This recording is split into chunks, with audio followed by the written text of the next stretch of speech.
Good morning, my friends. Rich Lohman here with your thought of the day. And it's a beautiful day outside. Just got in from a run and certainly enjoyed the sunrise here in Michigan as there is that red hue still going on from the smoke. I'm praying for the people affected by forest fires out west, but man, it's glorious. It's gorgeous. So good morning to each of you as you guys jump in here. Special news. Yesterday, I started the process of using the audio recording of this live rendition. We record this live on the Facebook page, woohooing. And now I've got it on the audio only version in Buzzsprout so that it could be a podcast for people who aren't able to catch it. So excited to share that news. I'll probably post that in the link and comments below. But good morning to you all that join me live here each morning. Ken, it's good to hear you up this morning. Good morning, Jen. Good morning, Rebecca. Good morning, Carrie. Good morning, Peter. So let's keep going in the values-based thoughts of the day. Yesterday was courage, and I got a lot of comments and a lot of one-on-one interaction with that one. Let's see how this one does. Integrity. Quite honestly, this is one of my challenges and something that I've worked on for the better part of 13 years. About the age of 35, I realized I was lacking in areas of integrity and had to do work. So if anybody feels like they have to do work, you can comment me too. But I learned more about my personality, learned more about pleasing people and where my integrity would fall off because of that. Napoleon Hill said about integrity, when you are able to maintain your own highest standards of integrity, regardless of what others may say or do, you are destined for greatness. And I think that's the biggest thing about integrity is regardless of what people say or do, you establish who you are, you establish what you're about, and then you maintain that, regardless of what they have to say or do. Developing integrity is something I've paid attention to and something that I will continue to pay attention to, because I think that that's the thing about our society is I don't know that we pay attention to it. And I lost a lot of trust with a lot of people over time because of people pleasing and not being honest about whether I was going to do something or not do something, follow through. So I've spent a lot of time paying attention to my own integrity and developing it. So I've got 5 things that I want to share with you guys that are what I paid attention to. And maybe one of these or more of these will resonate with you. And you can, at that point, grab onto it and spend copious amounts of time working through it. The first thing obvious right out of the gate is make promises and keep them. You see, I used to make a commitment and or a promise and then break it. Example would be, hey, you want to go fishing? Sure, sounds great. And then I couldn't go fishing because I had already made other commitments. But instead of circling back and saying, I'm sorry, I can't go, I wouldn't. So make promises and keep them is the first thing that I had to start working on. And that's work in progress still to this day, quite honestly. I like to please people, and that's the nemesis of it all.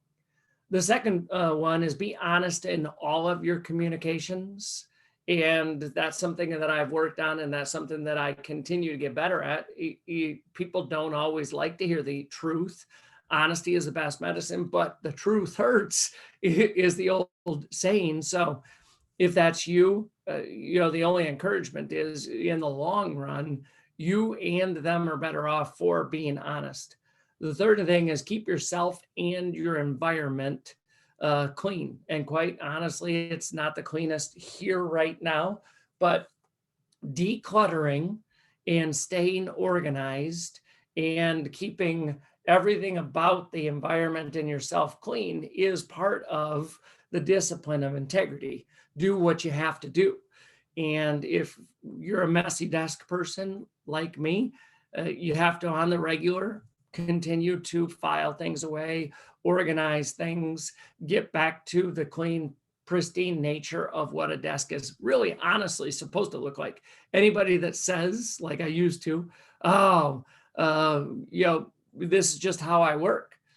No, you've just lowered the standards, but keep your environment and yourself clean. The next is something that I think that all of society struggles with. So maybe this is a challenge and a dilemma that becomes part of why integrity is so important, is stay focused. I think that in the, in the large scheme of things, we all battle some major distractions, whether our mind is wandering to a better life or some other better job or better something, or maybe we started into negative thinking because we engaged too much on social media and and or found ourself around that negative person, and or really honestly the fear that our future doesn't look so good, or the uncertainty or anxiety of an uncertain future.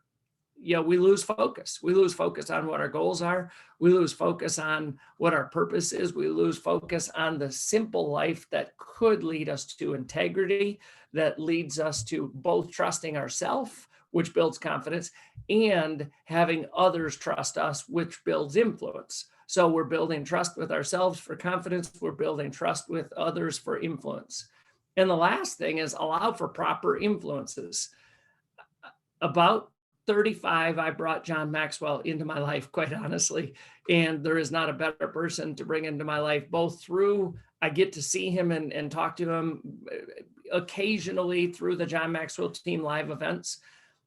But more importantly, I get to read his books. I get to read his material. I get to read other great influencers' material that helps me with integrity. So those are my 5 things. If you've got one, just put the number next to the one that you think would benefit you, and or just commit to doing it if you're catching this on the replay or something.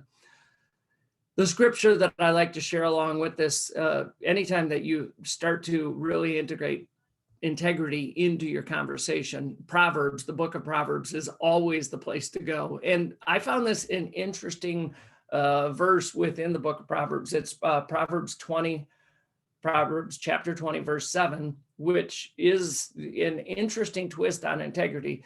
But the righteous lead blameless lives. The righteous lead blameless lives. Blessed are their children after them. And I really latched onto that blessed are their children after them piece, because we have influence over our children. And if we lead an integrous life, then our children will be blessed because they will learn to lead an integrous life too. If we are people that don't, that talk poorly about other people, our children are always listening. And what are our children going to learn to do is talk poorly about other people. And that's where integrity slips, and we lose our confidence. We lose the trust with others. We lose our influence with others. So my encouragement is really work on paying attention to integrity and getting better at it, because again, it's building your confidence through the trust that you know that you will keep your word, and building the trust with others through the influence you gain with them because you keep your word.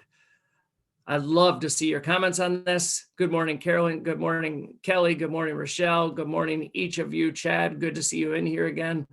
Let's rock integrity today and every day moving forward, my friends. It's not about perfect. It's about being present in your life and continuing to get better. Take care.